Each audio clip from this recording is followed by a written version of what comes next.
లేఖన భాగాలు చదివిన హృదయపూర్వక నిండు వందన. అందరికీ వందన. అందరూ బాగున్నారా?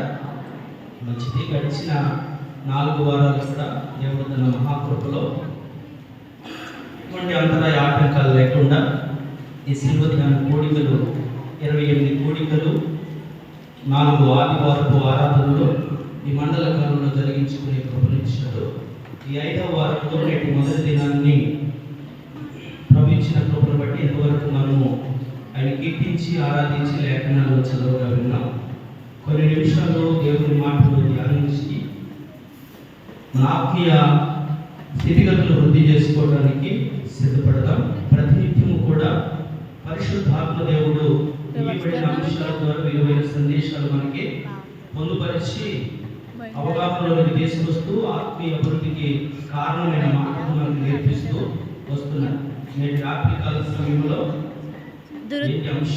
దురుద్దేశ్యము దురుద్దేశం అంటే తప్పుగా చెడ్డ ఆలోచన, తప్పుడు ఉద్దేశం, మంచి ఆలోచన.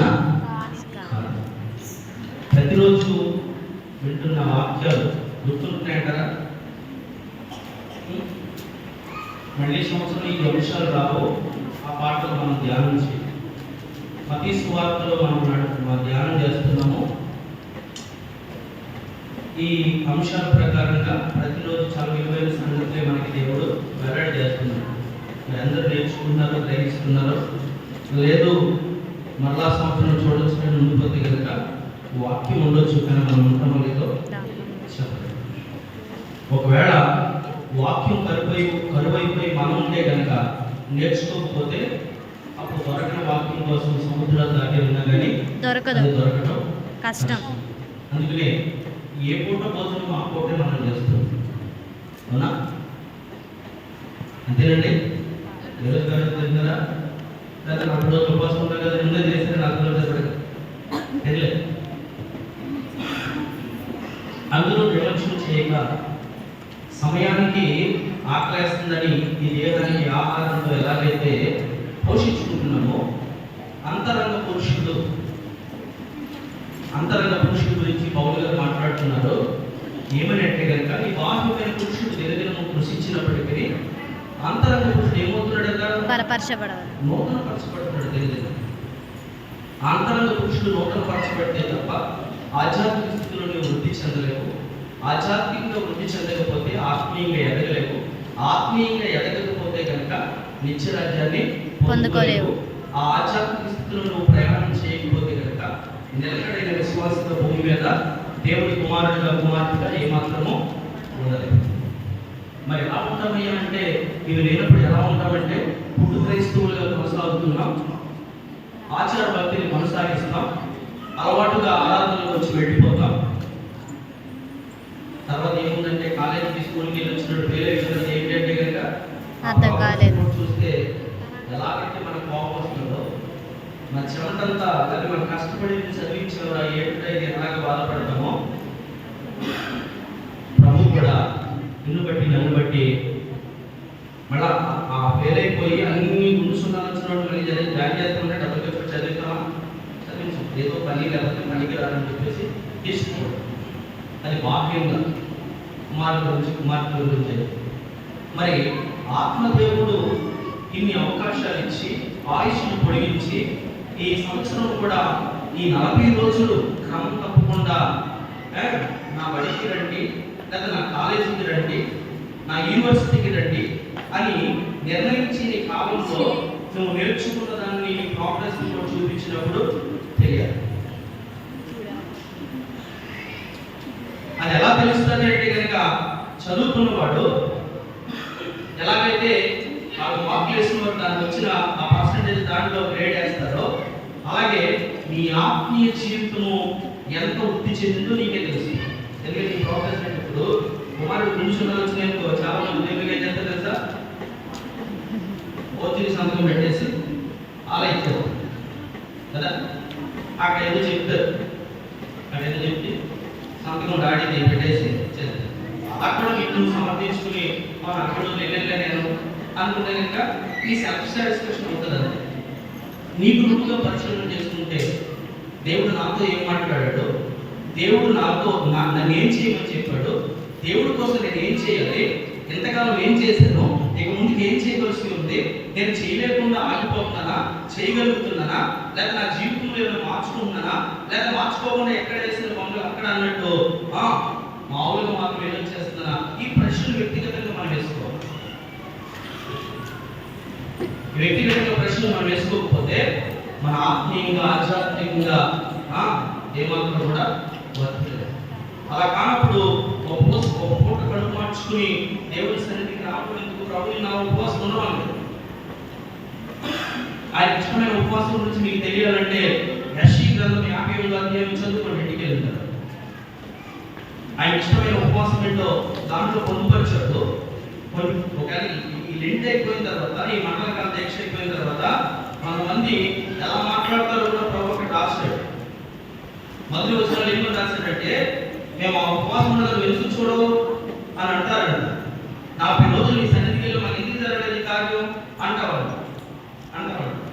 అప్పుడు నువ్వు ఎలా చేసావు ఉపవాసం అని ఎవరు మాట్లాడేస్తారు. అక్కడ నీ వ్యాపారాలు మానలేదు, నువ్వు బుద్ధులాట మానలేదు, నేను అనుకున్నట్టు నువ్వు చేయలేదు అంటాడు. అసలు నాకు ఇష్టమైన ఉపవాసం ఏంటో తెలుసా, నీకు లేక జమ్ములలో కావాల్సుకుని ఉండటమా, లేదా ముఖ వికారం చేసుకుని ఉండటమా? నీ ఉపవాసం అనేది నీకు నాకు తెలియాలి. నువ్వు ఎందుకు ఉంటావు, ఉపవాసం నీకు అవగాహన ఉండాలి. ఈ విషయాన్ని ప్రభు మాట్లాడాడు.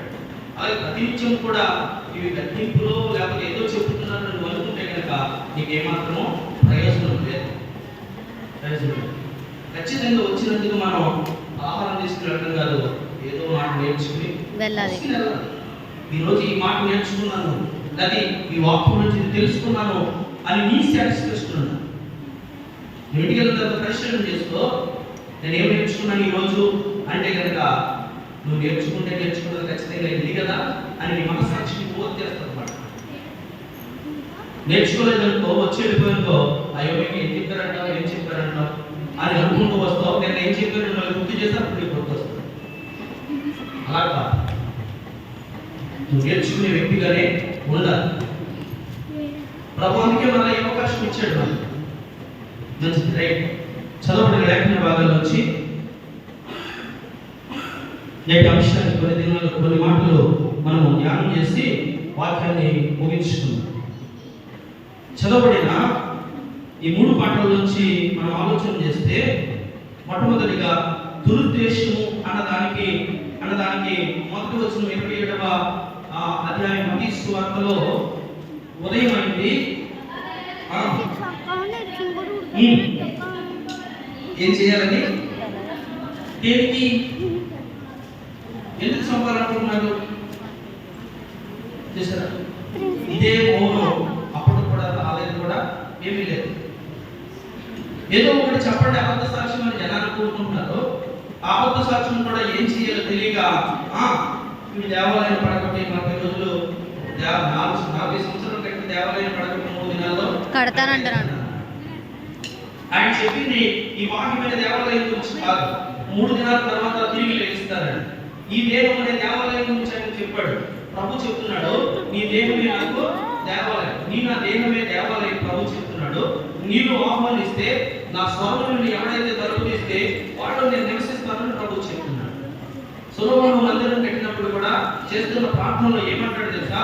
ఆకాశ మహాకాశాల పట్టజాలని దేవుడా, నేను కట్టిన ఈ మందిరం నేను కట్టించడానికి ఎంత వాడు నేను అని సొలొమోను ప్రార్థన చేస్తూ పలుకుతాడు. వాక్యమే ఏమంటారు తెలుసా? హస్తకృత్య ఆలయాల్లో ప్రభువు నివసించాడు. ఇది ప్రభు దగ్గర సాక్ష్యం అందరూ ఏకమయ్యే స్థలంలో కూడుకునే అవకాశం ఇచ్చాడు కాబట్టి, ఆ దివ్య సన్నిధి ఉన్నదని నమ్ముతున్నాం కాబట్టి మనం అలా కొనసాగలం. కానీ నిజమైన మందిరం ఏది అంటే కనుక నీవు నేనే. అందుకే పేతురు పత్రికలో కూడా ఏం చెప్తారంటే, మనందరం కూడా సజీవమైన రాళ్ళుగా ఆత్మీయ మందిరాలుగా కట్టబడాలి అంటున్నాడు. రాళ్ళలో జీవం లేదు, కానీ నీవు నేను మందిరం కట్టబడేది, బలిపీఠం కట్టబడే రాయిగా పోల్చాడు దేవుడు. నీలో నాకు జీవం ఉంది. సజీవమైన రాళ్ళుగా దేవుడి మందిరం కట్టబడేవారిగా ఉండాలి. అందుకు నిన్ను నన్ను దేవుడు, నీవు నేనైతే నాకేమీ రాదు నేను ఒక సామాన్యమైన వ్యక్తిగా ఆలోచించుకున్నావు. కానీ దేవుడు ఏమన్నాడు తెలుసా? మీరు ఏర్పరచబడిన వంశమును, రాజులైన యాజక సమూహమును, దేవుని సొత్తైన జనముగా ఉన్నారు. దేవుడి దృష్టిలో నీవు నాకు ఉన్న స్థానం అది. రాజుల గురించి మాట్లాడతలేదు. ఏర్పాటైన దేవుని సన్నిధికి వచ్చిన దేవుని కుమార్తెగా ఉన్న నీవు నేనే ఆయన రాజులుగా పిలుస్తున్నాడు. యాజకులుగా, యాజక సమూహంగా, లేకపోతే నా సొత్తు లేదా నా ఆస్తి ఏదైనా ఉందంటే మీరే అంటున్నాడు.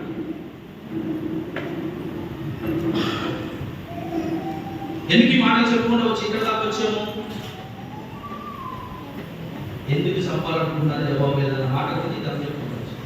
అది మర్చిపోకూడదు కదా. ఆ దగ్గర ఆన్సర్ లేదు. ఆన్సర్ లేని కారణాన్ని బట్టి అబద్ధ సాక్షులు పెట్టుకుంటే ఒకరు వచ్చి అంటున్నారు దేవాలయం పడగొట్టి తమ గురించి కదా మనం దేవాలయం గురించి మాట్లాడుతున్నాం. అందుకే ఇక్కడే మర్చిపోకూడదు. అలా మర్చిపోయాడు నేను అలాగే ఎక్కడికైనా వెళ్ళిపోవచ్చు. అలా ఎక్కడికైనా వెళ్ళిపోతే ఏంటి ఏం చెప్పారు అని వెళ్ళిపోతారు. దురుద్దేశం అన్న దాని గురించి మనం ధ్యానం చేస్తున్నప్పుడు దానికి సంబంధించి ఎలా ప్రయాణం వెళ్తుంది వాక్యం, ఆ వాక్యం ఏ ట్రాక్ లో వెళ్తుంది మనం ఆలోచన చేయాలి. అప్పుడే మనకి ఆ సందేశం అర్థమవుతుంది. ఆ విన్న సందేశము అలా మనలో ఉండిపోతుంది. మొట్టమొదటిగా సువార్త పాఠ్య భాగంలో కారణం లేదు, రాత్రంతా హింసించారు. గెత్సెమనే తోటలో ప్రార్థన చేసుకున్న వాడిని ఈడ్చుకొచ్చారు. రాత్రి తీర్పులు తీర్చారు, అక్కడికి మార్చారు. ఏం చేద్దామంటే కనుక తీర్పులు తీర్చినప్పుడు ఏ దోషం కనపడతలేదు. ఉదయం అయినప్పుడు వాళ్ళ ప్రధానులందరూ కలిసి ఏమనుకున్నారు, ఏమైంది ఎంత న్యాయం కనపడినా ఒక వాళ్ళు కలిగిపోయి నిర్దోషి అని చెప్పినాక మనం ఒప్పుకోవద్దు. చంపేయండి. దురుద్దేశం. చదువుతున్నా ఆడికి విరోధంగా ఆలోచన చేసి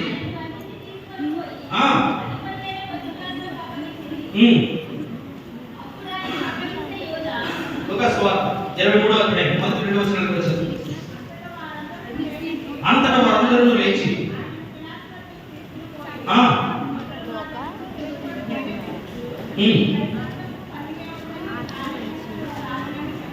ఎప్పుడైనా చేశాడంటే ఆయన ఎప్పుడైనా ప్రజలను రేపడా నీ ప్రజల అధికారులకు లోబడి ఉండండి అని బోధించాడు. ప్రతి అధికారం దేవుని వల్ల వచ్చింది. మీ అధికారులకు లోబడి ఉండండి, మీరు లోబడవలసిందే. అధికారమైన వారికి పై అధికారం ఉన్నాడు, ఆయన చూసుకుంటాడు అని చెప్పాడు. ఇంకా ఏం చెప్పాడు తెలుసా? తిమోతి పత్రికలో పౌలు గారి ద్వారా తిమోతికి ఏం చెప్పాడు తెలుసా? ముష్కరుడైన మీ యజమానులకి లోబడి ఉండండి. ముష్కరుడు అంటే ఎవరు? చెడ్డవారు. అలాంటి ఆయన ప్రజలను ఎప్పుడు వ్యతిరేకంగా లేపాడు? కైసరికి పన్నివ్వద్దు అని ఎప్పుడు చెప్పాడు?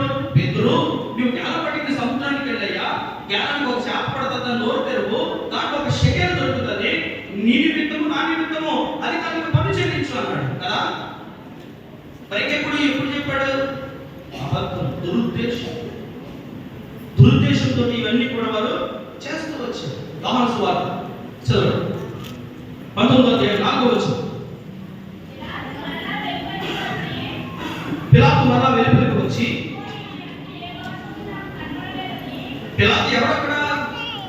అధికారి, ప్రధాన తీర్పు తీర్చేవాడు. ఆయన ఏదంటే అది జరుగుతుంది. ఆయన అన్ని రకాల ప్రశ్నలు వేసాడు, అన్ని కోణాల్లో కూడా విచారణ చేస్తాడు. ప్రజలు చెప్పింది తీసుకున్నాడు, ఈయన దగ్గర ఏముందని పరిశీలన చేశాడు.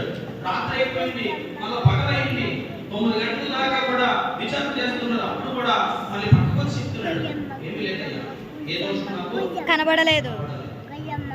మరి అంటే దురుద్దేశం, మంచి ఉద్దేశం లేదు. ఆయన ఎన్ని మంచి చేసినా చనిపోయిన వారిని ఆ సహోదరులోనే బతికించి ఇచ్చాడు. కుళ్ళిపోయిన లాజరు వారికి సంబంధించిన వాడు ఏమయ్యాడు. ఇక పంట మీద 3 నెలలు ప్రసాదం చేస్తే 5,000 మందికి ఆహారం పెట్టి 2 చేపలని 12 కప్పలు మిగిలిపోయి 5,000 మందికి ఆహారంగా అనేక పరిణామాలు, ఇటువంటి అద్భుతాలు గోకులుగా చేశాడు. అందుకనే యోహాను గారు చివరి పుస్తకంలో ఏమని చెప్తున్నాడు తెలుసా? ఆయన ప్రేమను వివరించాలన్నా, ఆయన చేసిన అద్భుతాలు చెప్పాలన్నా, ఒకవేళ స్వప్నాన్ని స్థిరంగా మార్చి ఆకాశాన్ని పేపర్గా మార్చిన మొదలు పెడితే ఆయన చేస్తే ఇంకా మిగిలిపోతాయేమో కానీ ఇది ఫుల్ అయి ఆకాశము అనే పేపర్ ఫుల్ అయిపోతే సముద్రం అనే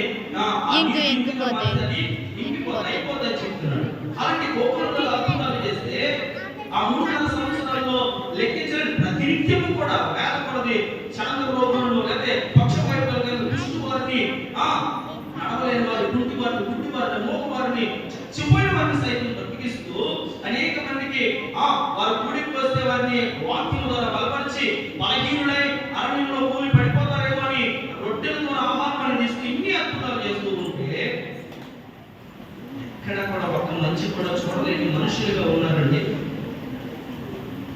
ఎందుకు అంటే కనుక దురుద్దేశం.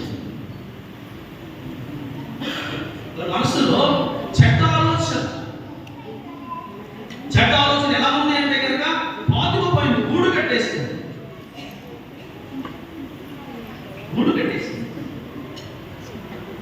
ఇక కళ్ళుతో మనం చూడలేదు, కళ్ళుతో చూస్తున్నా కానీ మామూలుగా బాహ్యంగా చూస్తారేమో కానీ ఆత్మ నియంత్రణకి ఏం చేస్తుందంట, ఏగు సంబంధమైన గుడ్డితనం కమ్మేసింది. ఒకవేళ అపవాది చేత ప్రేరేపింపబడిన వారు దాని చేత నడిపింపబడుతున్నారు కూడా ఇదే దురుద్దేశంతో. ఏదైనా ఒక వ్యక్తిని విచారణ చేయాలన్నా, ఒక వ్యక్తి మీద తప్పు మోపాలన్నా, ఇద్దరు ముగ్గురు సాక్షులు పెట్టాలని ధర్మశాస్త్రం చెప్తుంది. లేదా తన పూర్వపు స్థితిగతులను పరిశీలించిన తర్వాత కానీ నిర్ణయం తీసుకోవాలంటుంది. ఒకవేళ తొందరపాటు అటువంటి నిర్ణయం తీసుకుంటే ఆ వ్యక్తికి కలిగిన నష్టాలను బట్టి ఆ దోష ఆరోపణ నీ కుటుంబం మీద వస్తుందని చెప్తుంది.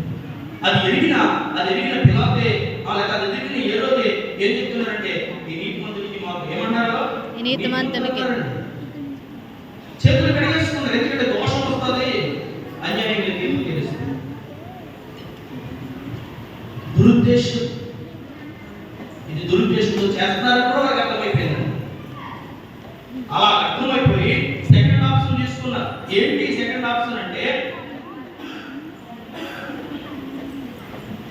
ప్రతి ఇండిపెండెన్స్ డేకి అనగా స్వతంత్రం వచ్చిన ఆగస్టు 15కి ఏం చేస్తారంటే, గవర్నర్ గారు ఒకరికి ప్రాణభిక్ష పెడతారు. అంట జైల్లో ఉండిపోయినోడు ఎవడైనా కొంచెం సత్ప్రవర్తన కలిగి ఉంటే ఆ శిక్షా విధిలో వాడికి ఏం చేస్తారంటే మరలా బ్రతికే సమాజంలో బ్రతికే అవకాశము ఇస్తారు.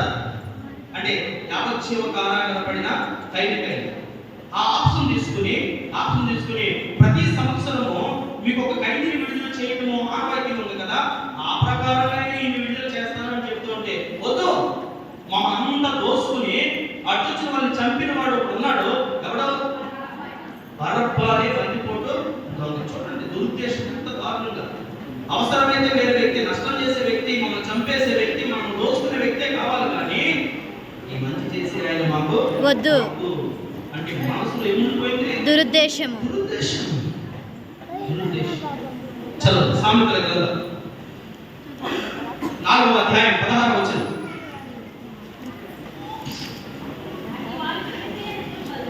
అట్టి వారు ఎలా ఉంటారంట, కీడు చేయనిది నిద్రింపరు. నిద్రపోయినారు తీసుకొచ్చేసరికి ప్రార్థన చేద్దాం ఉంటే ప్రార్థన చేసుకుంటూ అందరూ తీసుకొచ్చేయడం.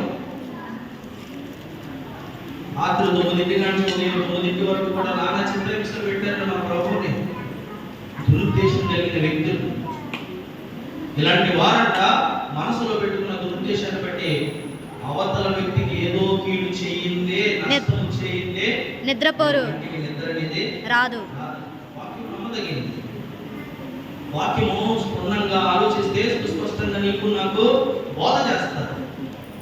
దాన్ని మనం తీసుకునే విధానం బట్టి ఉంటుంది, మనం ఆపాదించుకునే విధానం బట్టి ఉంటుంది.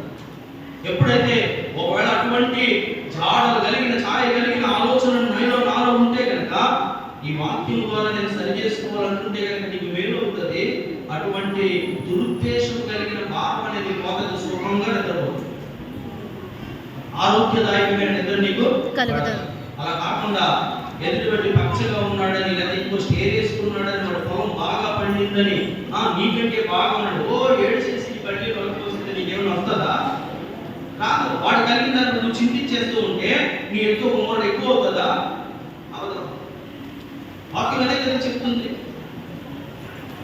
అలాంటి కీడు చేసే ఆలోచన ఉంటే కనుక మానే, అది దురుద్దేశము, నీకు శాపము, నీ ఆరోగ్యదాయకమైన నిద్ర కూడా చదవండి. అపోస్తలుల కార్యముల గ్రంథం 4వ అధ్యాయం 24వ వచనం. వారు విని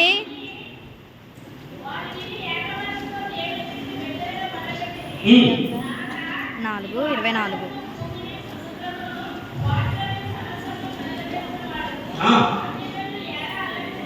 అన్యజనులుగా దేవుని ఎరగని వారికి ఏం చేస్తున్నారంటే తెలుసు, ఇశ్రాయేలు యూదులు, దేవుని పిల్లలు, దేవుని ప్రథమ సంతానం, ఔన్నత్యము, లేదా వారి స్వాస్థ్య భాగం అని దేవుడు వారి పేరు పెట్టుకుని కానాను స్త్రీతో ఏమంటారు తెలుసా, కుక్కలాగా అంటున్నాడు, ఇశ్రాయేలీని పిల్లలు అంటున్నాడు.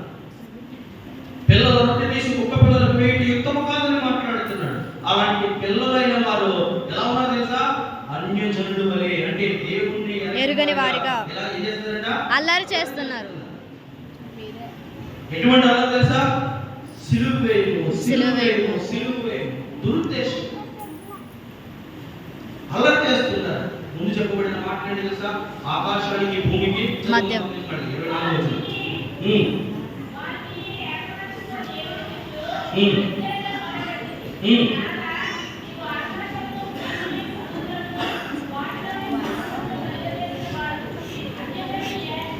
ఈయన సృష్టికర్త అయి ఉన్నాడు. సమస్తము మహత్తైన మాట చేత కలుగు చేసిన వాడుగా ఉన్నాడు. ఎందుకు కలుగ చేసినాడు, ఎవరి కోసం కలుగ చేసినాడు నువ్వు పరిశీలన చేస్తే మానవుడు నీ కోసం నా కోసం ఈ సృష్టిని కలుగచేశాడు. ఇదంతా ఎందుకు యాద రావట్లేదు, దానికి గుర్తు రావట్లేదు. అన్ని జనుల వల్ల ఎలా వర్క్ చేస్తున్నారు, ఎందుకు కట్టెలు వేస్తున్నారు, ఎందుకు ఆ దురుద్దేశము అని అపోస్తులు విశ్వసించిన వారిగా ప్రార్థన చేస్తూ, బిగ్గరగా ప్రార్థన చేస్తూ, చూస్తున్న అన్యాయాన్ని బట్టి, జరిగిన అన్యాయాన్ని బట్టి ఇశ్రాయేలు దేవుని పిల్లలు అన్యజనులుగా మారిపోయి దేవుడిని సిలిపేయడానికి కేకలు వేసిన దాన్ని వారు ప్రార్థన గుర్తు చేసి 20 రోజులు పడలేదు. ఏమి జరగవలని హస్తముని సంకల్పం నిర్ణయించినో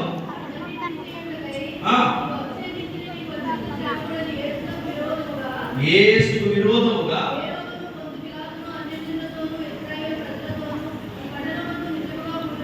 ఏం చేశారంట? దురుద్దేశం, నిజంగా కూడుకున్నారు, అబద్ధంగా కూడుకున్నారు, అలా అనుకుని జరగలేదు. ఇది ఇశ్రాయేలు అన్యజనులు అధికారులైన వారు ఏం చేశారంట? నిజంగా కూడా నష్టం చేయడానికి దైవ కుమారుల మీద పన్నాగం పడడానికి దురుద్దేశం కలిగి ఈ ప్రయత్నము చేస్తుంది.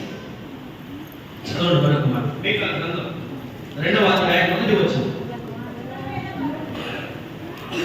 మంచముల మీద పరుండి, ఎక్కడంటే మంచాల మీద పడుకుని నిద్ర పడతారు. ఏం చేస్తారు? మోసంగా ఆలోచన చేసేవాడు నిద్ర పడతారా? ఎవడ కాపురం కూర్చేద్దామా, ఎవడిల్లు చూసేద్దామా, ఎవరిని పడకూడదామా, ఎవరిని నాశనం చేద్దామా అనుకున్నాడు నిద్రపోతాడా? నిద్రపోతాడు. అందుకని వాడు ఏమన్నాడంటే మోసపూరితుడు. వాడి ఆలోచనలు మోసపూరితమైంది. ఒకవేళ అటువంటి ఆలోచనలు చేరకు మనసు అని చెప్పుకుంటాడు భక్తుడు. ఇంకా ఏం చెప్తుంది తెలుసా? దుష్టుడి ఆలోచన చెప్పిన నీవు నడువక. వాడు దుష్టుడు. వాడు పడుకున్నప్పుడు కూడా వాళ్ళు ఉన్న దురుద్దేశాన్ని బట్టి, నిద్ర పట్టిన కారణాన్ని బట్టి ఏం ఆలోచన చేస్తాడట? ఏం కీడు చేద్దామని ఆలోచిస్తాడు. ఎవరికి ఏం కీడు చేద్దామా, ఎవరికి తోటి మనిషిని ప్రేమించమని వాక్యం చెప్తూ ఉంటే, ఆ ప్రేమ కలిగిన దేవుడే శిక్షించే వారిని సైతం చివరి క్షణంలో కూడా వీరిని క్షమించుము ప్రేమపూరితమైన మాటలు చెప్తూ ఉంటే, ఆ ప్రేమమయుని సంపేదే కాకుండా దేవుడిచ్చిన ఆ 10 కమాండ్మెంట్ ని 2 ఆజ్ఞలుగా మార్చి, నిన్ను వల్ల నీ పొరుగు వారిని ప్రేమించు, నిన్ను కలగజేసిన దేవుడిని ప్రేమించు అని చెప్పిన మాటల్లో పొరుగు వారిని ప్రేమించట్లేదు. చాలా మంది అలాగే ఉన్నారు. అదే యాకోబు పత్రికలో చెప్తుండే కదా, దేవుణ్ణి స్తుతిస్తున్నావు, దేవుని స్వరూపంలో ఉన్న మానవుడిని ద్వేషిస్తున్నావు. ఒక నువ్వు తప్పితే 2 రకాల నూళ్ళు కొడతాయా? అయితే చెప్పగానో ఒప్పగానో ఒకటే రకం నీళ్ళు కొడుతుంది. మరి నువ్వెందుకు 2 మనసులు కలిగి దేవుడు చెప్పినట్టు నీ పొరుగు వారిని ప్రేమించలేకుండా దురుద్దేశం కలిగి ఉన్నావు? నీ పొరుగు వారిని ప్రేమించవలసిన ఆ ఉదయంలో ఉండవలసిన ప్రేమ బదులు మనసు మీద పడుతున్నప్పుడు కూడా దుష్టాలోచనలు ఎందుకు చేస్తున్నావు? కీడు చేయని నిద్రపోకూడదని నువ్వు ఎందుకు అనుకుంటున్నావు? దురుద్దేశం. ఇది సువార్త పాఠ్య భాగంలో మనము ధ్యానించిన మాట. చివరిగా ఆ పాఠశాల 3వ అధ్యాయం అపోస్తలుల కార్యముల గ్రంథం 13వ వచనం చదువు ఒకసారి. అపోస్తలుల కార్యముల గ్రంథం 3వ అధ్యాయం. అబ్రహాము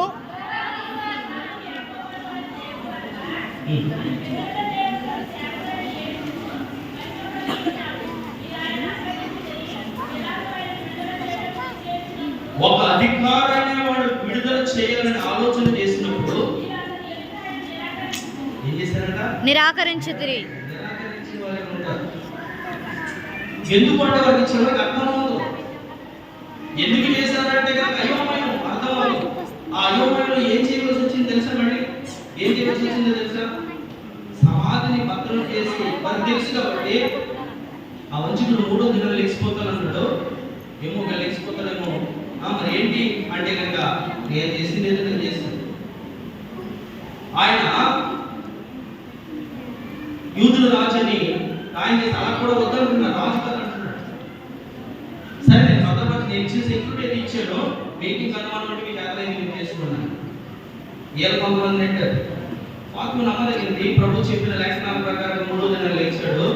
లెగిసిపోయిన తర్వాత ఏం చేయాలి అర్థం కాక ఏ సైనికులైతే ఆయన లేచినప్పుడు చూశారో వారు ఒక్కొక్కగా పడి కాపుకుని బ్రతుకు జీవుడు అంటూ వెళ్ళి పెట్టిన వారి దగ్గరికి వెళ్ళి ఆయన లేచిపోయాడు ఆయన చెప్పినట్టే అని చెప్తే రోజు అమ్మాట చెప్పొద్దు. ఇదిగో ఎందుకు ఇంత దారుణం? అధికారులు ఇవ్వలేదండి, వీళ్ళ కష్టాల చేతులు అదే దాచుకున్నారు. వీళ్ళు డబ్బు తెచ్చి అలాగిచ్చి కొంత డబ్బిచ్చి అబద్ధం చెప్పేస్తున్నారు. ఎందుకంత జల దురుద్దేశం మనసులో నాటుకుపోయింది కాబట్టి ఏదో ఒక నష్టము కలుగజేయాలి. తర్వాత ఏం అర్థము? ఆ క్షణమే తర్వాత ఎందుకు చేసేది కూడా అర్థం కాదు. ఆ శాపాన్ని అనుభవించవలసి వస్తుంది. అయ్యో కొరాజేరు, అయ్యో బెత్సయిదా, తూరు సీదోనులో చేసిన ఈ మధ్యన చేసిన వాటి మధ్యన చేసుకుంటే ఈ నేటి వరకు ఆ పట్టణాలు దేవుడు మాట్లాడుతున్నాడు. ఎన్నో పర్యాయాలు కోడి తన పిల్లలను చేర్చుకున్నట్లు నేను మిమ్మల్ని చేర్చుకోవాలని, నా పిల్లలుగా నా రక్షణ ఇవ్వాలని, నా పిల్లలుగా నేను సిద్ధపరిచిన స్థలంలో ఉంచాలని ఆ బాప్తిసం అనేది ప్రకటించినప్పుడు, వాక్యం అనేది వినిపించినప్పుడు, రక్షణ గురించి మాట్లాడినప్పుడు నువ్వు వల్లకపోతే ఒప్పుకోలేదు. అది తెలిసిలే అన్నట్టున్నావు, ఇది కాదులే అన్నట్టున్నావు, ఇప్పుడు కాదులే అన్నట్టు వాయిదాలు వేస్తావు. నీ అంతం ఎట్లున్నావు నీకు తెలుసునా? నువ్వు ఇష్టపడలేదు నేను చెప్పింది అన్నాడు ప్రభు. అలా ఉండకూడదు. అలా ఉండకూడదని ఈ తరుణం అలా మనకి ఇచ్చాడు. దురుద్దేశంతో ఉంటే కనుక మన మీదకి కీడు వస్తుంది. అలాంటి వారు మన పేరుని దురాలోచన చేస్తారని మేక ప్రవశిస్తున్నాడు. జ్ఞాని సులోభం కూడా చెప్తుంది కదా, వారు నిద్రపోరటెందుకు వారికి కీడు చేయండి, నిద్రపోరు అని చెప్తున్నాడు. ఇక చదివిన దానియేలు గ్రంథంలో కూడా అదే దురుద్దేశపు ఆలోచనలు చేస్తారు. దురుద్దేశపు ఆలోచనలు. కీర్తనల గ్రంథం 37వ అధ్యాయం చూడు, తొందరగా చదివేయండి. 12-11 వచనాలు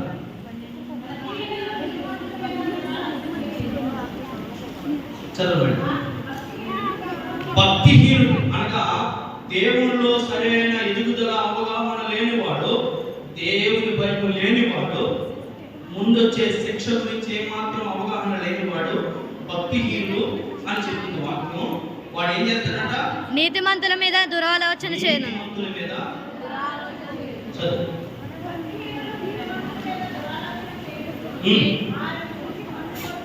ఏం చేస్తాడంట? పడుకు ఏమివ్వదంట, చూసి చెప్తే సరసరలు లేచిపోతూ ఉంటారు. మిషన్లు పెట్టేసుకోవాలి దగ్గర అందరి చెక్ చేసి పట్టేసుకోవాలి. పళ్ళు కొరికేస్తారు. మరి ఏంటి అంత దురుద్దేశం? ఏమాత్రం అవగాహన లేదు. అందుకే నేను భక్తిహీనుడు. ఏమన్నా నిన్ను భక్తిహీనుడు నువ్వు క్రైస్తవ్యంలో ఉన్నావంతే. నీ భక్తిలో బలహీనుడు అక్కడ వేసేట్టు భక్తిహీనుడు. అలాంటి ఓడవు కనుక ఏమాత్రం భక్తి గురించి, తన ఆధ్యాత్మిక స్థితి గురించి ఇన్ని సంవత్సరాలుగా దేవుడిలో నేను ఎంత ఎదిగాను, దేవుడి కోసం ఏం చేశాను, ఇక ముందు ఏం చేయాలి, ఒకరికి నైట్ పడితే తెల్ల లేకపోతే నా పరిస్థితి ఏంటి అన్న ఆలోచన లేని భక్తిహీనుడు. అంటే నీ జబ్బు ఉంది, నీకు రక్తహీనత అంటే అర్థమేంటి? ఆ HP% హిమోగ్లోబిన్ తక్కువ ఉంది, బ్లడ్ తక్కువ ఉందండి, అంతే కదా. అలాగే భక్తి కూడా నీవేముందంటే తక్కువ అయింది, భక్తిలో హీనత కలిగి ఉంది. అలాంటి వారు దురాలోచనలు చేస్తారట. 32వ అధ్యాయం కీర్తనల గ్రంథం చదువు వరకు 33వ వచనం చదవాలి. భక్తిహీనుడు నీతిమంతుల వరకు పొంచి ఉండి ఏం చేస్తారంట? చంపేయాలనుకుంటారు. అదే కదా ప్రభువు ఏం చేయాలనుకున్నాడు? చంపేయాలి అనుకున్నాడు. ఇదంతా ఏమంటుందంటే వాక్యం, అలాంటి దురుద్దేశపు ఆలోచన కలిగి నీవు ఇంకా పనిచేస్తూ నీలో అపవాదాన్ని రేకెత్తిస్తూ ఇంకా ముందుకు నడిపించాలి, కొనసాగాలనుకుంటే కనుక నువ్వు భక్తిహీనుడు, నిర్దోష దోషత్వాన్ని లేకపోతే మంచి క్రియకు వ్యతిరేకంగా చేసిన ఆలోచనను బట్టి దానికి శిక్షణ నీవు అనుభవిస్తావు. ఇర్మియా గ్రంథం ఈ మాటలు ఎందుకు చెప్తున్నాను తెలుసా? దానియేలు గ్రంథంలో చదవండి ఒకసారి ఆ మాట చదవండి చెప్పి మాట్లాడుతూ, దానియేలు కూడా నిర్దోషిగా ఉన్నాడు.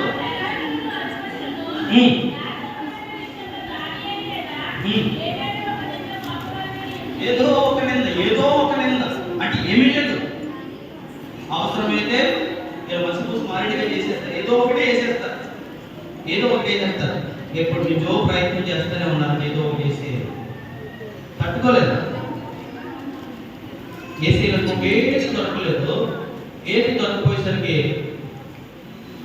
ఒక ఆలోచన చేశారు. ఏంటి ఆలోచన అంటే, రాజా నీవు తప్ప అధికారిని వాడు కానీ నీవు తప్ప ఇంకెవరికి నేను నమస్కరించకూడదు కానీ మరొకరు ఎవరు లేరు. అసలు దైవం కూడా లేదయ్యా. ఒక 4 రోజుల వరకు నీవే మాకు దైవంతో సమానం. నేనేం కాదనలేదు కదా. అవునా? అలాగే ఒక శాసనం అన్నాడు. ఒక 4 రోజుల వరకు కూడా రాజు చెప్పిందే శాసనం. ఇక దేవుడు కూడా లేడు ఆ శాసనం ఇస్తే, అలాంటి శాసనం ఎందుకోసము అంటే కనుక రాజ్యంలో సుభిక్షణ కోసం కాదు, రాజ్యంలో దేవుని చేత వర్తిల్లుతున్న ఒక నీతి దురుద్దేశం. ఆ నీతిమంతుని ఎలా అంతమొందించాలంటే కనుక దేవుని విషయంలో తప్ప వేచి చూస్తూ ఉంటే ఆ భక్తి జీవితంలో తప్ప దానియేలు నోటి మాటలో కూడా ఎక్కడ నీళ్ళకే దొరకట్లేదు. ఏంటి ఆ భక్తి అంటే, ముమ్మారు కూడా ఒక ఆహారమైన మానేయచ్చేమో కానీ ఆ ముమ్మారు కూడా యెరూషలేము వైపు కిటికీ తీసి యెరూషలేము క్షేమం కోసము ప్రార్థన చేసే వ్యక్తిగా ఉన్నాడు దానియేలు భక్తి ఏంటో తెలుసా? తినే ఆహార పదార్థాలతో కూడా దోషం అనేది రాకుండా తినే వాటిలో కూడా నియమం పెట్టుకుని నిర్దోషిగా ఉండాలనుకున్నవాడు. అటువంటి వాడిని చంపడం కోసం ఏమీ దొరక్క రాజు దగ్గరికి ఒక శాసనం చేసిన తర్వాత యథావిధిగా దానియేలు శాసనం ఉందని తెలుసు రాజైన ప్రభుకి ప్రార్థన చేయడం మానతాడా? మానడు. ముమ్మారు రోజు ప్రకారంగా ప్రార్థన చేస్తూ ఉంటే రెడీ హ్యాండెడ్ గా పట్టుకున్నాం మేము దానియేలు ప్రార్థన చేస్తాడు. రాజు నువ్వు ఎలాంటి తెలిస్తే దానియేలు నీకు ఇష్టమని తెలిసి నువ్వు నీతో ఉండడంతో లేదా నీ రాజు మొత్తం ఏం చేసి శాసనం తయారు చేసామన్నారు. మరి ఏం చేద్దామంటే సింహాల బోనులో వేసి మా మనసులో ఉన్న దురుద్దేశము అదే. నీ కళ్ళను చూడలేవు కాబట్టి దానియేలు చావుని ఆకలి సింహాల బోనులో వేసేద్దామన్నారు. దురుద్దేశం. మీరు ఏం చేస్తారు చేయండి. రాత్రంతా చూడండి, అధికారంతో ఏదైనా చేయగలిగిన వాడు ఒక వ్యక్తి భక్తిని చూసి అధికారాన్ని పక్కన పెట్టి దేవుడిని నమ్మడానికి సిద్ధపడుతున్నాడు. ఒక విశ్వాసి భక్తి జీవితాన్ని బట్టి తను ప్రేమించేవాడుగా ఉన్నాడు. పుట్టు క్రైస్తవులుగా లేకపోతే దేవుని పిల్లలుగా లేదా సంఘ చరిత్రలో ఉన్నట్టు మా తాతల కాడి నుంచి అని చెప్పుకునే చరిత్ర చెప్పుకుంటున్న నీలో భక్తి ఎలా ఉంది అంటే కనుక ఇదిగో నీతిమంతుల మీద దురుద్దేశం చేసే భక్తి. సింహాలు బోనులేసి అంటే దేవుడు విడిచిపెడతాడా? సింహాలంట చక్కటి పరిచయం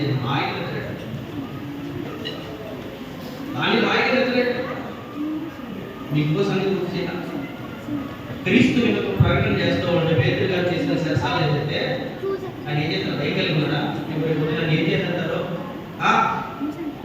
నన్ను శరసాలు తీసుకొచ్చారు శిక్షలు ఎప్పుడు మిగిలిన శిష్యులు ఎప్పుడు ఉన్నారో నన్ను ఏం చేస్తారు అనుకున్నాడా? వైకల్యం. ఆ శరసాల నుంచి ఎలా బయటకు వచ్చాడో, ఊరు గౌడి దాటిన తర్వాత ఎలా వచ్చాడో మనకు తెలియలేదు. ఆ ఇంటికి వచ్చి ఆ తలుపు తట్టే రోజు చిన్న తలుపు తీసినా కూడా ఎలా ఉన్నట్టు ఎవరో తీసుకొచ్చేసింది. అంటే భక్తులకి భయమే, దానికి భయం లేదు. తెల్లవారు సందర్భంలో రాజు వచ్చి అంటున్నాడు, జీవముగల దేవుని సేవకుడు అయిన దానియేలు ఈ దేవుడిని రక్షించగలిగిన ఒక్క స్వరంతో అంటున్నాడు. రాజు చిరంజీవి యొక్క నీవు నమ్మిన దేవుడు గొప్పవాడు. అర్జెంటుగా బయటికి తీయండి. ఎవరైతే ఈ దురాలోచన చేస్తారో వారి కుటుంబాలను మొత్తము వేస్తారు. ఆలయ కీడు ఎవరికి వచ్చింది? నువ్వు ఒక్కడే చేసిన దురాలోచన బట్టి నీ కుటుంబానికి అంత కీడు వచ్చేసింది.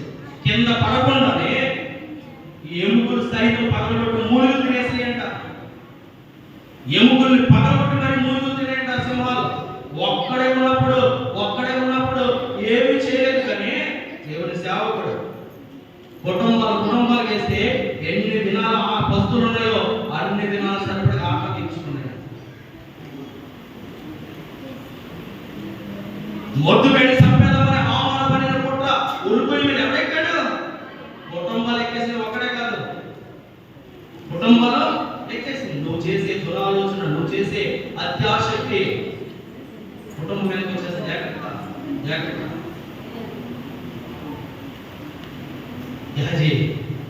ఆస్తులు సంపాదించుకోవడానికి అబద్ధాలు ఆడటానికి ఇది సమయమా? కుటుంబాన్ని దృష్టి తెచ్చేసారు కదా ఎవరి విషయానికి తెచ్చేదా? రెండు వస్త్రాలు బట్టలు, 2 మనుగుల వెండి ఆశించాడు. ఏమైపోయిందంటే కుటుంబానికి శాపం తెచ్చేసాడు. ఈ విషయం ఎందుకు దేవుడు మాట్లాడుతున్నాడు తెలుసా? నీ నా కుటుంబం ఆశీర్వదింపబడాలని దేవుడు ఉద్దేశం. నీ నా కుటుంబం అందరూ కూడా వర్ధిల్లాలని దేవుని సంకల్పం. అలాంటిది ఒక యజమానురాలుగా ఉన్న నీవు ఆ దురుద్దేశపు ఆలోచనలు కలిగి ఇంకా కొనసాగితే కనుక నీ ఆలోచన ఎవరికి చెప్పకపోవచ్చు. నీ ఉదయాంతరంగా జరిగిన దేవుడు నీ మీద దురుద్దేశం అంశం మాట్లాడుతున్నాం. సువార్త పాఠ్య భాగంలో ఎందుకు దురుద్దేశం చేశారో కొన్ని విషయాలు ధ్యానం చేసాం. సమయం అయిపోతుంది, ముగిస్తాం. దానియేలు గ్రంథంలో దానియేలు మీద చేసిన దురుద్దేశం గురించి మనము ధ్యానం చేస్తాం. ఇర్మియా గ్రంథం చదువు. ఇర్మియా గ్రంథం 18వ అధ్యాయం 18వ వచనం కాండి చదువు.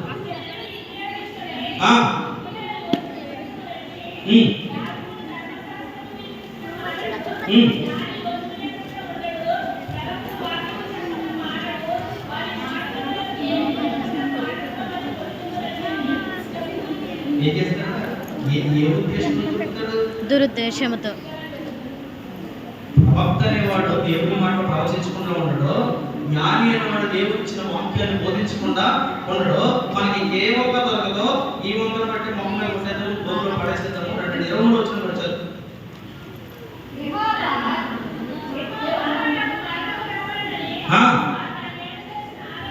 నాకు మరణం రావాలని చంపేయడం వారు నా మీద చేసిన ఆలోచన.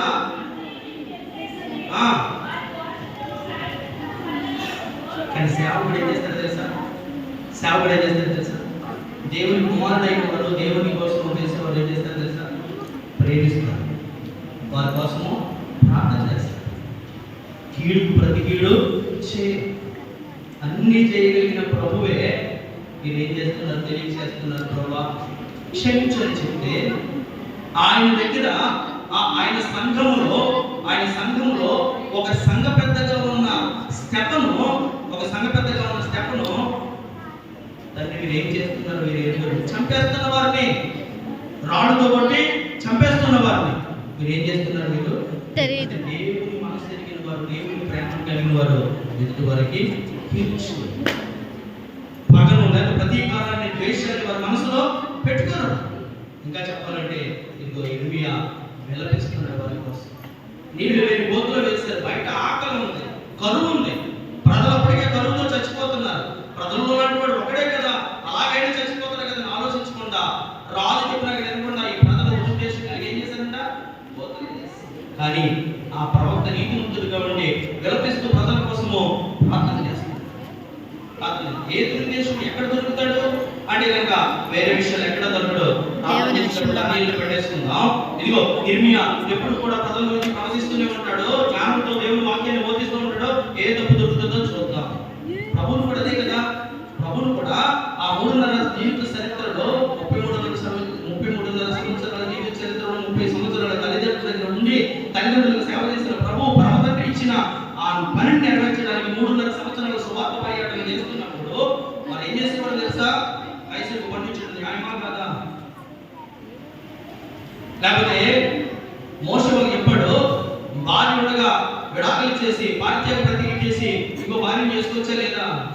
లేకపోతే మాలో ఒక 7 సహోదరులు ఉన్నారు, ఒకరికి పిల్లలు లేరు, తర్వాత వాడికి లేరు, తర్వాత లేడు, చనిపోయారు, పర్లోకంలో ఎవరు భార్య భర్తలుగా ఉంటారు, ఏడుగులో ఎవరికి ఇప్పుడు భార్య అంటున్నారు. మరి ఎన్ని చూడరా ఒక ఆవిడ ఉంది, ఐదుగురు భార్యగా ఉంది. మరి అడగవే ప్రశ్న.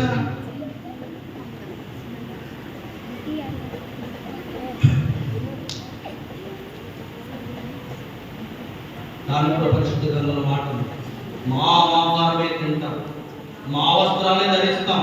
ఒక్క 5 స్త్రీలంట ఒక్కడే పురుషుని పట్టుకుని మాట్లాడుతున్నారంట. నీవు మాకు కష్టపడ అవసరం లేదు, మమ్మల్ని పోషించవసరం లేదు, మీ పేరు మాత్రం మాకు భర్తగా మాత్రం ముందు చాలా అంటున్నాడు. 5 స్త్రీలు దాని గురించి చెప్పాలంటే చరిత్ర వెళ్ళిపోవాలి. ప్రశ్నలు ఇలాగ ఎందుకు అంటే కనుక ఆయన వాక్యంలోనే తప్పు పట్టాలి, ఆయన చెప్పి దాంట్లోనే ఏదో ఒక తప్పు ఎంతకాలని ఆలోచన, దురుద్దేశం. అలా ఆలోచన చేసుకోవాలి. ఏ కోరు కూడా అలాంటి వారు ఉన్నారంటే ఉన్నారు. ఆడెవడో చెప్తలేదు, 3 మేకలు పీక్కోలేడు, అడిగి తెలుసు, ఏం తెలుసు, ఏదేదో మాట్లాడుతున్నాడు. అసలు నిజంగా బుద్ధి జ్ఞానం ఉంటే కనుక గ్రంథాలు తీసుకొచ్చి ముందేసుకుంటే ఈ పరిశుద్ధ గ్రంథం గురించి ప్రభు ఏమన్నాడు తెలుసా? దీంట్లో ఒక పొల్లు తీయకూడదు, కలపకూడదు. అంటే ఎంత డేర్గా చెప్పాడు లోకానికి.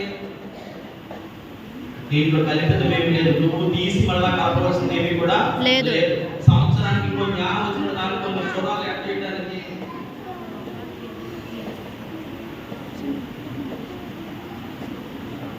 ఏడు వందలు వచనాలు కలిగిన గ్రంథం ఉంది, 700 కలిగిన పుస్తకాలు కలిగిన గ్రంథం ఉంది. అది ముందే చూస్తే తెలుస్తుంది. ఎందుకంటే అలాంటి వారు మామూలుగా ఉంటున్నారేమో కానీ క్రైస్తవుల్లో కొనసాగుతూ క్రైస్తవులను చెప్పుకుంటున్న వారి హృదయాలు ఏముంది అంటే కనుక భాగం దురుద్దేశం మీలో ఉంది. ఆ దురుద్దేశం ఉన్న కారణాన్ని బట్టే నీకు నిద్ర పట్టక ఏదో చేయాలన్న ఆలోచనలు నీలో ఉన్నాయి.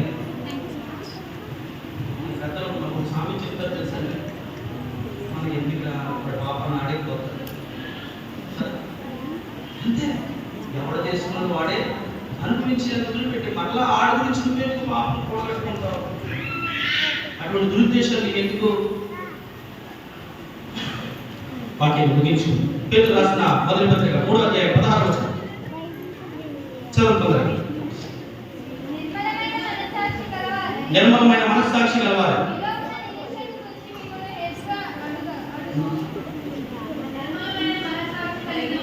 నిర్మలమైన మనస్సాక్షి కలిగిన వారై మీలో ఎవడైనా మీ నిరీక్షణ గురించి హేతు అడుగు వారికి ఎలా చెప్పాలంట? సాత్వికముతోను భయముతోను. కాంట్రవర్సీ మనకొద్దు, డిబేట్లు మనకొద్దు. దేవుడు నీకే ఆ సమయానికి ఖచ్చితంగా చేస్తాడు. సాత్వికంతో చెప్పు, ప్రేమతో చెప్పు. ప్రేమ దేన్నైనా గెలుస్తాడు. ప్రేమతో చెప్పు. ఇంకో మాట చెప్పు. 2వ అధ్యాయం 12వ వచనం చదవాలి తొందరగా. అన్యజనులు మిమ్మల్ని ఏ విషయంలో దుర్మార్గులు అంటారో చూసారా, వారు ఎదుట దేవుని వాక్యం ఏమని తెలుసా? నేటి వరకు మిమ్మల్ని బట్టి కదా అన్యజనుల మధ్య నా నామానికి దోషణ కలుగుచున్నది అంటే కనుక అటువంటి దోషణ కలగకుండా ఉండాలంటే ఇదిగో ప్రేమ ముక్తిగా నువ్వు ప్రేమించే వ్యక్తిగా నీ ముందు ఆ ప్రేమ ఏం చెప్తుందంటే కొంతమంది అన్యులు ఎలా అనుకోవచ్చు శాతకాని వారు అని. దేవుని ప్రేమ బట్టి ఒక చంప మీద కొడితే ఇంకో చంప చూపించి, లేకపోతే క్యాటరీలు వేసేసినా, లేకపోతే బైబిల్ లాగేసి తగలబెట్టినా మౌనం ఎందుకు వెళ్ళిపోతుందో తెలుసా? ఇది క్రీస్తు ప్రేమ కలిగిన వాడు కాదు. క్రీస్తు ప్రేమ కలిగిన వాడు కాదు. సాత్వికతో ఉన్నమాట, సమాధానంతో ఉన్నమాట. అన్యజనుల మధ్యన ఆ సాత్విక ఆ ప్రేమని చూపించండి. సిలువ వేసే దగ్గర నా కోపాన్ని, నా అధికారాన్ని ఎక్కడ నేను క్లేశమంతా కూడా చూపించలేదు. ఒక దుఃఖం వచ్చిందా ఆదరించట్లేను, ఆదరిస్తానంటున్నాను. చదువు అపోస్తలుల కార్యముల గ్రంథం 24వ అధ్యాయం 16వ వచనం చదువు. ఈ విధమున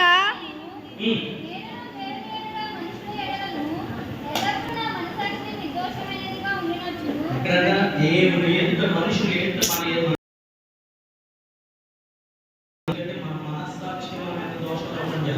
దానికి లోబడితే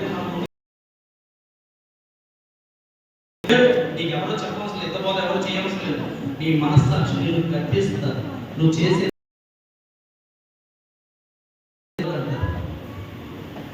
దానికి లోబడితే నువ్వు కంట్రోల్లో. అందుకే ఆ దేవునికి తెలుసు కనుక ఆ దేవుని యొక్క మనుషుల యొక్క ఎలా ఉన్నారంట, నిర్దోషముగా ఉండవలెను. దురుద్దేశం కలిగిన వ్యక్తుల గురించి మనం ధ్యానం చేస్తూ వచ్చి దానియేలు మీద కలిగిన దురుద్దేశం, యిర్మీయా మీద కలిగిన దురుద్దేశం, సొంత సహోదరులైన యోసేపు మీద కలిగిన దురుద్దేశం, ఈ లోకానికి రక్షణ వచ్చిన యేసుక్రీస్తు మీద కలిగిన దురుద్దేశం. ఇంకా అటువంటి దుష్ట ఆలోచనలు ఇల్లు ఉన్నాయి. ఇక్కడ బాగానే ఉంటున్నావు, ఈ మాటలు బాగానే వింటున్నావు, శాపం తెచ్చుకోవద్దు. రైతు శాపం తెచ్చుకోవద్దు. ప్రతి దానికి దేవుడు సమయం ఇంకెందుకు చట్టాన్ని చేతిలోకి తీసుకొద్దు. చట్టం చెప్పలేదా, చట్టాన్ని చేతిలోకి తీసుకో, అధికారులు తీసుకోవద్దు. దేవుని అధికారానికి ఇచ్చే, దేవుని అధికారానికి వదిలే, దేవుడు చూసుకో. నువ్వు నేను కొడితే ఎలా ఉంటుందంటే కొట్టేట్లా అంటారంటే దేవుడు కొట్టేది పెట్టారు. దేవుని వదిలే. ఇంకా నీ వేదన దురుద్దేశం చేస్తారంటే వారి కోసం ప్రార్థన చేయి. నువ్వు కొట్టకుండానే ఎత్తి మీద ఇప్పుడు కొప్పేసినట్టు కాలంతో కొట్టడం. చదువుతో ప్రతి తరగతి కీర్తనలు 4 ముగించుకుంది వారు. ఎదుడే దేవుడే మనకు సహాయకుడు.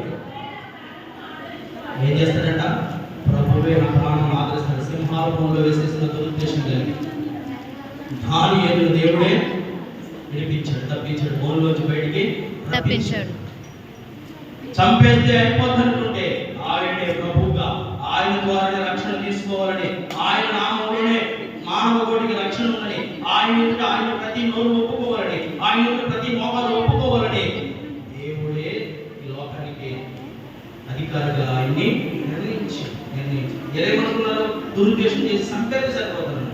ఆయన చెప్పినట్టు తిరిగి లేచిపోతాడు. లేచిన తర్వాత ఆయన ఒప్పుకోకపోతే మనకి దిక్కు లేదు అన్న విషయము గ్రహించలేదు. దురుద్దేశం చాలా విషయాలు. రోమపత్రిక 8:30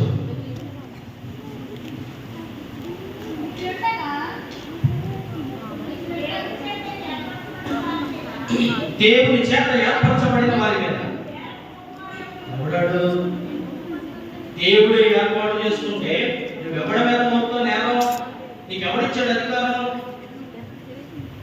ఏర్పాటు చేయబడితే అయ్యా మీరు చెప్పేది తప్పు, అయ్యా మీరు చేసేది బోధ మీరు కరెక్ట్ కాదు చెప్పు. నువ్వు కూడా దేవుని చేత ఏర్పాటు అయితే మరి దురుద్దేశపు ఆలోచనలు, దేవుని చేత ఏర్పాటు చేయబడిన వారి మీద నీకెందుకు ఆ దుష్ట ఆలోచనలు? దురుద్దేశం కలిగి ఉండొద్దు. కుటుంబానికి నష్టం తెచ్చుకుని చాలా సంగతులు ఉన్నాయి. సమయం ముగిస్తున్నాను. నేటి అంశభాగం దురుద్దేశం. ప్రభువుని చంపేయాలన్న దురుద్దేశము. తీర్పు తీర్చేవాడి నిర్దోషం చెప్తున్నా లెక్క చేయకుండా కేకలేసి ఆ శిక్ష చేసి ప్రార్థన చేసుకునే వాడి మీద దురుద్దేశం. సింహాల పొంగు వేసి చంపేయాలనుకున్నారు, కానీ దేవుడే విడిపించాడు. ప్రేమ లేని అన్నలుగా యోసేపును బూతులు వేసేసే దురుద్దేశం. అంటే ఈ కళలు కనేవాడికి స్వప్నాలు చూసేవాడు ఈ భూమి మీద ఉండకూడదు. అలాగే మంచిని వ్యతిరేకించే దురుద్దేశం నీలో ఉంటే కనుక ఆ విషయంలో దైవం కలగజేస్తుంది. నష్టపోయే వ్యక్తిగా యేసు ఏమాత్రం కలగజేసుకోలేదు. దేవుడు కలగజేసుకుని కరువు రప్పించి మరలా ఏ దర్శనం అయితే చూపించాడు సాష్టాంగ పడుకోబెట్టాడు. యేసు దగ్గరికి తీసుకెళ్ళి 12 మంది ఏం చేశాడు,